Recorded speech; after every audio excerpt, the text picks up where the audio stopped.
Para ser corpo, precisa ser orgânico, que supõe a alma, exatamente. Por isso. Você só é corpo se houver alma. Nesse sentido. O corpo, segundo São Tomás, ele pressupõe, para não ser matéria só, a união da matéria com a forma. Né? Se perdeu a forma. Para não ser corpo orgânico. Para não ser corpo orgânico. Ele é um pedaço de matéria. Né? Tudo bem que tem gente aí que, mesmo com alma, né, parece que é pior do que um cadáver. Né? Mas isso só por analogia. Então, primeira característica dessa união do corpo com a alma, ela é substancial. Né? Segunda, justamente por ser substancial, essa união abarca o ser e o operar.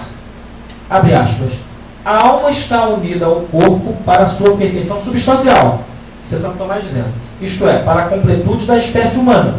E também para a sua perfeição acidental. Ou seja, para isto a que chamamos conhecimento intelectivo, ao qual a alma chega por meio dos sentidos, sendo este o modo de conhecer connatural ao homem. Santo Tomás de Aquino, questão sobre a alma, resposta ao sétimo argumento. Em síntese, no homem há uma só alma que abarca todas as operações das potências inferiores, vegetativas e sensitivas, e superiores, intelectivas e volitivas. Eis as palavras claras de Santo Tomás. Abre aspas. Sendo a alma uma forma substancial, que constitui o homem em determinada espécie de substância, é preciso dizer que não existe uma forma substancial intermédia, mas o homem, dada essa alma, é aperfeiçoado segundo os diversos graus de perfeição, dado o seu modo de ser, primeiramente, corpo, de ser corpo vegetativo e animado, e por fim de ser alma racional. Trocando em miúdos, não existe em nós uma pluralidade de formas. Né? No ente humano, o homem, cada homem, ele só tem uma forma substancial, ou seja, uma só alma que abarca esse conjunto de potências. Ela é corpo, ela anima o corpo, né? Mas como nós estamos na interseção entre o material e o imaterial, né? Nós temos comunhão com a matéria, mas também somos abertura para todos os inteligíveis, ao contrário dos animais irracionais, que segundo essa teologia, coitadinho, no céu também nenhum deles vai poder estar lá. Uma amiga minha falou, pô, meu cachorro não vai estar no céu. Eu falei, mas não precisa tristeza, né, filho? Porque vendo o verbo, não vai haver tristeza nenhuma. Você vai ter o conceito de cachorro na sua cabeça perfeitissimamente. Entendeu? Diga. O macaco quer saber. A alma é substância. É a forma substancial do corpo. Então, substância e forma aí são próximas. São próximas, né? Mas não são a mesma coisa. Não, né? não. A alma é a forma que dá substância ao corpo. É a forma ao composto. Isso. Entendeu? Que dá substância ao composto. Né? Mas é uma só. Agora nós vamos ver como é que foi o escândalo na Universidade de Paris esta tese. Né? Segundo esta teoria... já... Tem aqui outro parágrafo. Né? Neste ponto, vale mencionar que a tese da pluralidade das formas no composto humano era quase unanimemente defendida na Universidade de Paris no tempo de Santo Tomás de Aquino. E mais, o escândalo causado pela teoria tomista, demonstrada por ele filosoficamente e, décadas depois, referendada pelo magistério da Igreja, né, contribuiu para a famosa condenação, isso aqui são parênteses, né, que foi um escândalo. Ele foi condenado, mas depois foi reabilitado e o magistério acolheu a universidade dizia que havia várias almas no corpo? Isso, vou te dizer isso agora. Mas depois também se disse isso, hein? Houve teólogo franciscano que disse isso. Nas escolas, por exemplo, Nossa Senhora, o homem é uma pluralidade tremenda de forma. Aí ele tem a forma da animalidade, a forma da corporeidade, a forma da espiritualidade. É como se fosse uma legião de formas num único sujeito, o que é um erro tremendo. Então, isso contribuiu para a famosa condenação de 1277 pelo bispo Etienne Tepier, né, da tese da unicidade da forma substancial da alma humana. Ou seja, em 1277, o Papa acolhe deste bispo, né, esta condenação. Ele é um bispo franciscano, ligado a alguns franciscanos espirituais, não cabe aqui aprofundar isso. E esse Papa acolheu essa condenação. Santo Tomás ficou praticamente proscrito na igreja até a sua canonização. A sua obra sobreviveu graças ao abnegado amor dos seus discípulos, né, que compraram uma briga tremenda dentro da igreja, até ele ser realmente reabilitado e aí depois, né, consagrado como doutor comum, ou seja, o doutor dos doutores da igreja, né? Então, a história do embate solitário de Tomás de Aquino com praticamente todos os mestres do seu tempo, teólogos e filósofos, assim como com vários irmãos de fé, aponta para o papel que cabe ao verdadeiro filósofo, a máxima, né, que ele gostava, né? Amigos Plato, sed magis amica veritas. Platão é meu amigo, mas a verdade é mais. Né? Né? Como? Oi? Sim, mas ele era discípulo de Santo Alberto Magno. Né? Santo Alberto Magno depois morreu de tristeza ao ver essa condenação. É uma passagem maravilhosa da vida de Santo Alberto Magno, que ele vai a Paris fazer a defesa do seu antigo discípulo. Dizem que Santo Alberto Magno chorava todos os dias. Ele morreu numa tristeza profunda ao ver que o seu grande discípulo, que na verdade o superou incomensuravelmente, estava sendo condenado na igreja. Né? E essa passagem é linda. Ele já velhinho sai de Colônia, na Alemanha, vai a Paris para fazer a defesa. Mas, embora a defesa tenha causado grande impacto, isso alguns biógrafos dizem, não adiantou nada. Ele só foi ser reabilitado, né, quase 50 anos depois. Né? Mas, assim, não tem parâmetro. É porque nós estamos falando de uma cadeia montanhosa. Né? Como você diz, o Louis Journet, que é um tomista francês, diz que Santo Tomás é como um cume entre vales. Pegue Santo Tomás e coloque do lado de quaisquer pensadores, a imagem que vem é a seguinte, um cume entre vales. Né? Mas estamos falando também de uma cadeia montanhosa. Né? São vários grandes autores. São Boaventura, apesar de alguns erros teológicos, um grande autor. Nós vamos publicar agora a questão disputada sobre a ciência de Cristo. Né? Um belo livro. Então, estamos numa cadeia montanhosa. Santo Tomás teve graças especiais para isso. Ele na Suma ensina que Deus dá graças proporcionadas aos fins que ele quer que a pessoa execute. Né? Maria foi plena de graça, né? Porque o fim que ela tinha que executar é sum. Né? Então ela não poderia compartilhar conosco essa mancha do pecado original. Santo Tomás de Aquino, jovem, ainda a passagem maravilhosa da sua biografia, é que ele ficou 2 anos preso numa torre de um castelo pelos irmãos, porque quando ele mostrou sua vocação religiosa e filosófica, a família, ele era dito do rei, o pai dele era dito do rei, queria que ele herdasse os negócios, fizeram tudo para ele não se tornar de maneira agora rico. Ele abriu mão da riqueza, só que antes ele teve que passar por uma aprovação. Ficou 2 anos preso lá num castelo. Um dia os irmãos puseram uma prostituta lá de madrugada. Dizem os biógrafos que ele pegou 2 archotes na parede, fez um sinal da cruz, pediu para a mulher se retirar.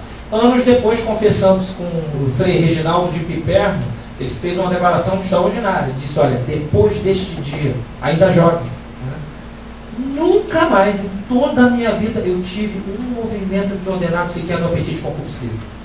Rapaz, parece que Deus estava retirando essas paixões para ele realmente chegar ao cume. Porque nós sabemos que realmente uma paixão, as paixões podem desordenar o intelecto na observação das coisas.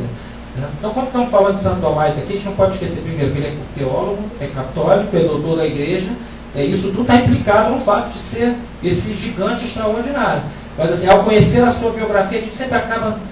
Parece que acende mais uma luzinha. Como é que tudo... Parece que a providência divina arrumou tudo de maneira tal para ele ser essa bênção. Né? Tanto é que eu não conheço uma pessoa sequer, mas nenhuma, que tendo estudado com amor, que é pré-condição do conhecimento, a obra de Santo Tomás, até tido um desenvolvimento pessoal, humano, etc. Quando você vê um mau tomista, você vê que ele é tomista sem piedade. A gente estava conversando isso ontem. Há muitos tomistas aí no ambiente atual da igreja que não tem fé, não tem piedade nenhuma, por isso são maus. Que acabam querendo adaptar o seu tomima ao que se diz por aí. Se não tem a fé como virtude teologal infusa, não vai falar sobre outra coisa. Não fala do Tiririca, de qualquer outra coisa, vai falar de Santo Tomás. Dá vontade de dar uma surra de palmatória no perímetro glúteo.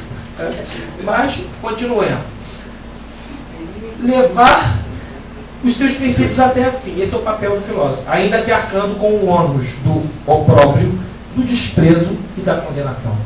O fato é que, anos depois da morte do Aquinas, a verdade de sua teoria impôs-se, e a escola tomista, ao longo de 700 anos, tratou de mostrar as absurdidades e aporias da tese pluralista.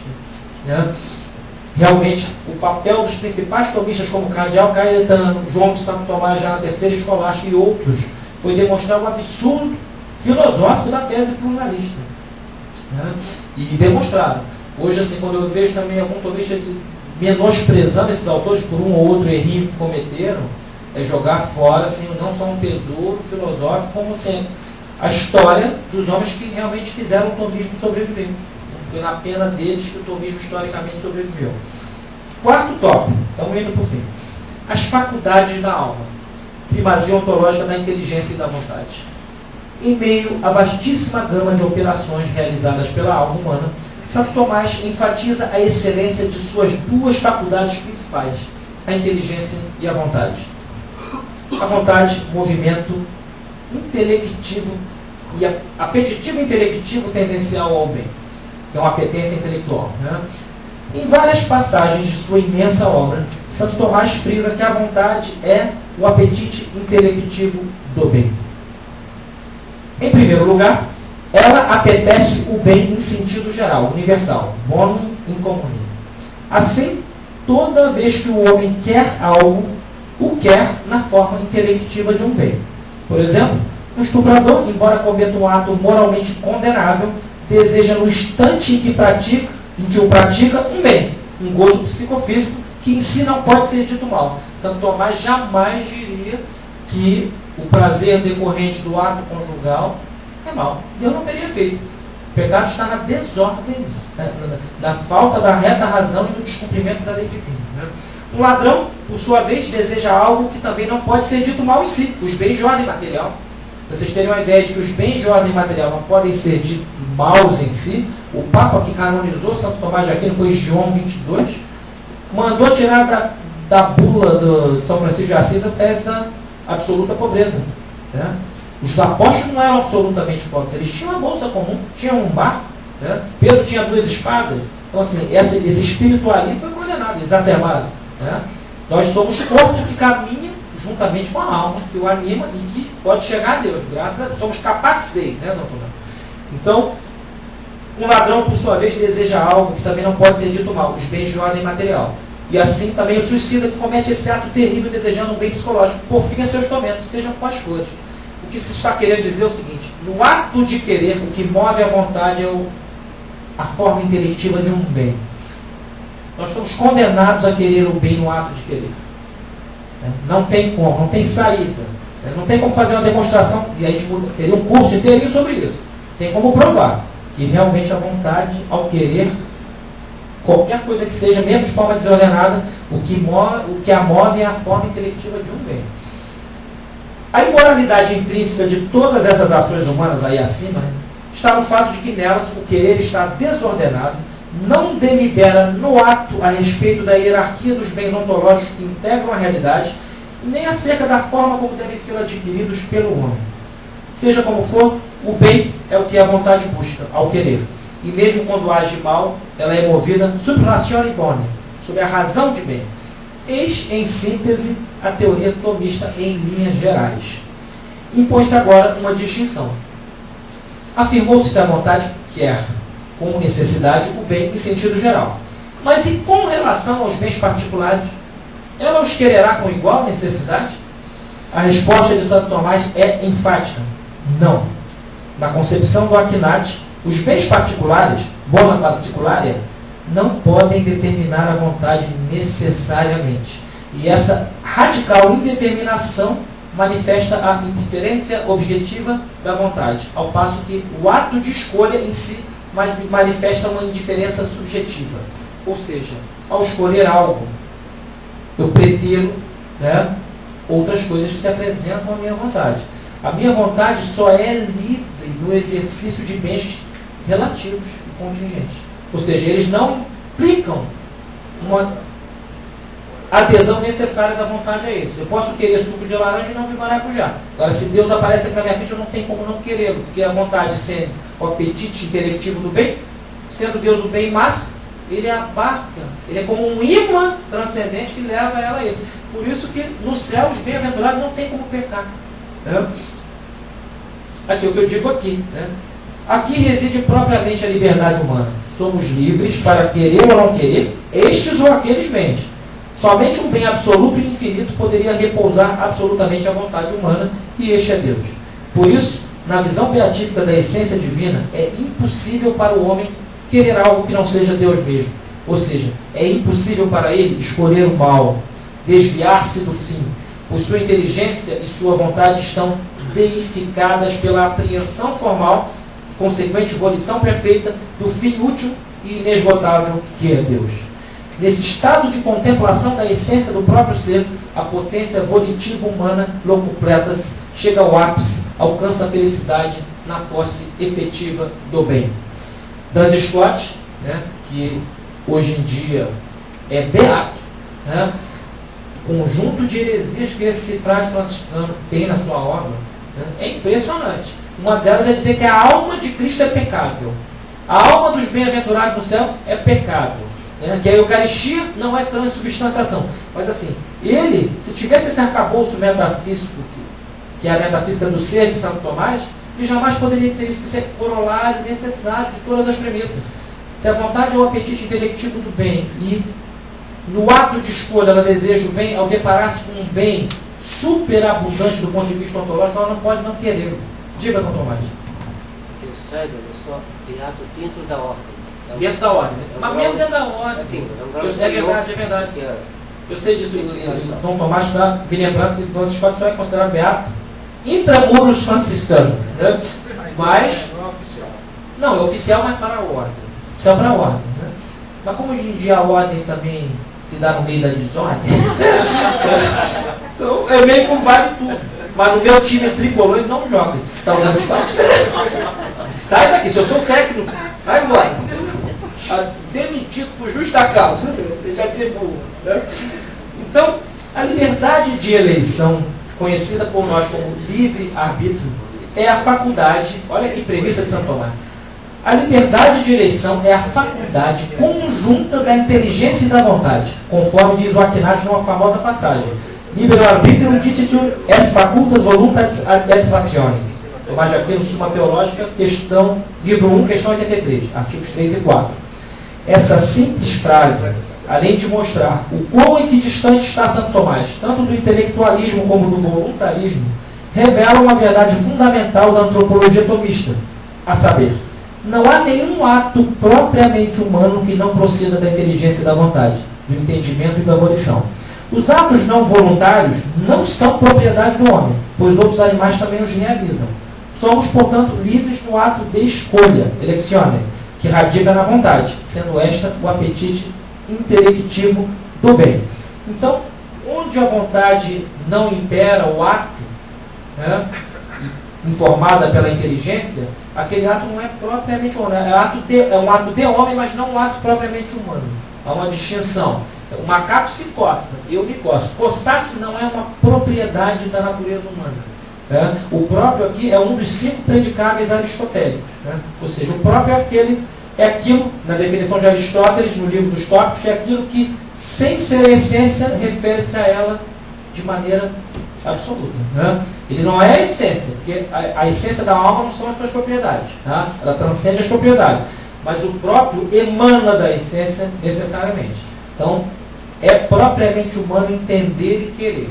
Todas as demais ações propriamente humanas são, vamos dizer assim, informadas por essas potências superiores no exercício do seu ato. Prossigamos. A doutrina pode ser, então, assim sintetizada. A vontade humana tem como objeto formal próprio o bem, em sentido geral, e sua propriedade essencial é a liberdade. Mas esta só pode ser exercida com relação aos bens particulares que se lhe apresentam.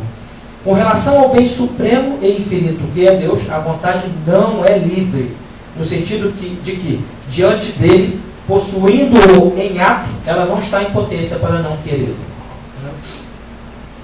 Agora, a outra potência, essa sim, a potência das potências da nossa alma, aquilo que nos distingue, a ponto de Santo Tomás chegar a dizer claramente que a felicidade humana é um ato formal da inteligência. Não podemos ser felizes sem a inteligência. Uma felicidade corpórea, meramente corpórea, além de ser aporética, ela seria uma espécie de brutalização do homem. Na posse efetiva dos bens reais, a partir dos atos da inteligência e da vontade, se eles não estão implicados, olha, nós nos transformamos em verdadeiros brutos. Não estamos mais no âmbito humano. A inteligência, movimento de apreensão imaterial do bem. Estamos chegando bem ao fim. É bastante conhecida a etimologia da palavra intelecto. Intus legere, Ledger ou Legere? Me corrijam a prosódia. É Ledger ou Legere? Legere. Ledger? O Domar está falando Legere. Vou com o Domar. Ledger. Então, e dos Ledger? Ih, rapaz, olha o que eu fiz aqui. Barrinha, alguma coisa. Viu como é que nós estamos contingenciados pela matéria? A prova aqui, mais uma. Matéria às vezes atrapalha. 75% dos nossos problemas vêm do corpo. Eu cheguei a essa conclusão. É bastante conhecida a etimologia da palavra intelecto. Indus, legere, ler por dentro. Ela indica que a inteligência é algo capaz de ir além da superfície das coisas, descortinar-lhes as essências, as causas, a finalidade. Em sentido próprio, a inteligência é potência para a apreensão imaterial da forma de todos os entes. É, na linguagem da gnosiologia aristotélico-tomista, potência para os inteligíveis. Neste contexto, não é ocioso salientar que as coisas são inteligíveis na exata medida em que tem ser, pois o não ser é ininteligível. E a inteligibilidade tem raiz na forma dos entes. A forma é, pois, princípio de operação e também de inteligibilidade. Algo absolutamente amorfo não é inteligível. Para entender, eu preciso de alguma forma, e a forma aqui não é o invólucro material, é também invólucro material, mas assim, é a apreensão da essência, né? É essa essência do ente que nos chega pela simples apreensão. Né? Nós não somos constituídos de forma tal que ao olhar uma cadeira, imaginemos que tem o Saci Pererê, né? Ou seja, nós temos essa, não é intuição, mas a apreensão, há uma concomitância. Depois que você adquire a forma pela inteligência, eu já sei o conceito de cadeira. A próxima vez que eu olhar uma cadeira, concomitantemente, eu já sei que se trata de cadeira, e não de um elefante. O professor de avalia não sabe o que é um Saci Pererê. Depois eu explico, ele é um personagem da mitologia brasileira. Um tipinho muito sem vergonha. Em sentido próprio, não, neste contexto não é ocioso salientar que as coisas são inteligíveis na exata medida em que tem ser, pois o não ser é ininteligível e a inteligibilidade tem raiz na forma. Né? Isso significa o seguinte: pela forma substancial dos entes operam e pela operação conhecemos as suas essências, embora jamais as esgotemos, dada a natureza débil da nossa inteligência, comparada à de Deus e a dos anjos. Né? Além do fato de as coisas terem em si algo da inesgotabilidade do próprio ser subsistente, de onde provém, razão pela qual, por mais que conheçamos as coisas, o conhecimento não se esgota, pois para esgotar-se, precisaríamos conhecer a causa causaram de todas elas perfeitamente, Deus. Isso significa o seguinte, várias premissas implicadas aí. Primeiro, diz Santo Tomás de Aquino, a verdade é inesgotável para nós nesta vida. Eu não esgoto a inteligibilidade de nenhum ente. Nada. Porque por mais que eu conheça a sua causa eficiente, a sua causa instrumental, a sua causa final, a causa formal, etc., o conjunto de causas que resultaram naquele ente, escapa nessa intelecção toda a série de causas essencialmente ordenadas. Por exemplo, eu não sei por que Deus fez aquela essência gatesca, essência simiesca. Né? Nunca esse conhecimento nesta vida vai ser perfeito. Nós só poderemos conhecer perfeitamente todas as coisas contemplando a causa de todas elas. Ou seja, conhecendo a visão enfática, né? Ou seja, vendo face a face a Deus. Então, no céu, os bem-aventurados terão conhecimento perfeito de todas as coisas, como os anjos têm de todas as coisas no plano natural. Né? Por isso, São Paulo diz que seremos como anjos, de alguma maneira. Né? Ou seja, ali não tem erro. Eu só posso ter erro, porque mesmo na visão beatífica da essência divina, tem uma coisa que vai continuar desconhecida para a minha inteligência. O que Deus é em si mesmo.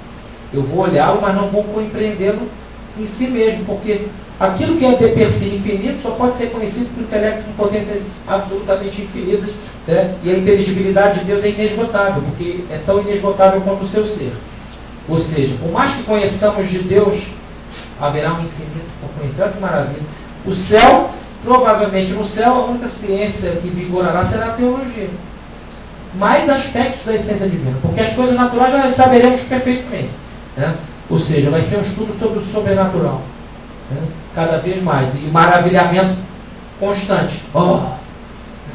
É mais ou menos dizer um assombro. A alma vai estar no estado de gozo, vai compreender a ordem da providência, enfim. Né? É para lá que todos queremos ou deveríamos querer ir. Né? Alguns se esforçam para não ir, né, o Federico? Deus.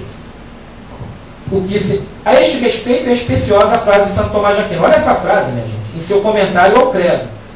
Nenhum filósofo jamais conseguiu investigar perfeitamente sequer a natureza de uma mosca. Ou seja, nenhum filósofo esgotou sequer a natureza de uma mosca. Certo? Porque início nosso é hábil deberis quod nullus filósofos possuem unquam perfecto investigar in natura unis mosque. Ou seja, não sou eu quem está dizendo, é o doutor comum. No mínimo a gente para pensar. Ou seja, por mais que conheçamos as verdades, ainda há um infinito por conhecer. Nesta vida, então, nós não vamos conhecer nem 1/1000 daquilo que nossa potência pode conhecer hoje, aqui e agora. Por isso que é bom ter muitos na espécie humana, né? Porque um só indivíduo não é capaz de atualizar todas as potências da espécie, é bom que haja outros, que ajudam nesse espelho de perfeições a ver coisas maravilhosas.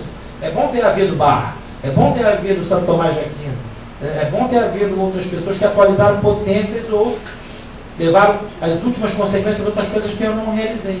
Isso é um espelho de perfeição para mim. Então, para acabando, hein?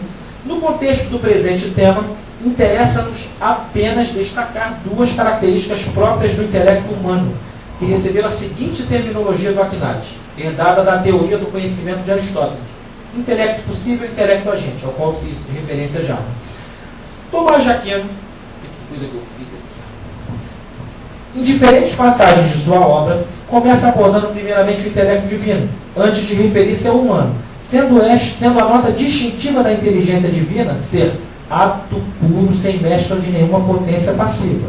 Ou seja, num só ato... Desculpa, gente. Peraí. Como é que eu chego para... A matéria me atrapalha muito. Num só ato, Deus contém em si todos os inteligíveis da ordem do ser.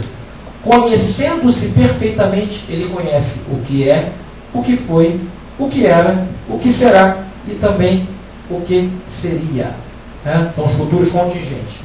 Deus, portanto, não está em potência para conhecer nada do que já conhece, além do que já conhece, pois isto demarcaria uma imperfeição no seu ser, pois conhecer algo novo é, de alguma forma, receber uma perfeição. E sendo Ele homem perfeito, não há nenhuma nova perfeição que possa adquirir.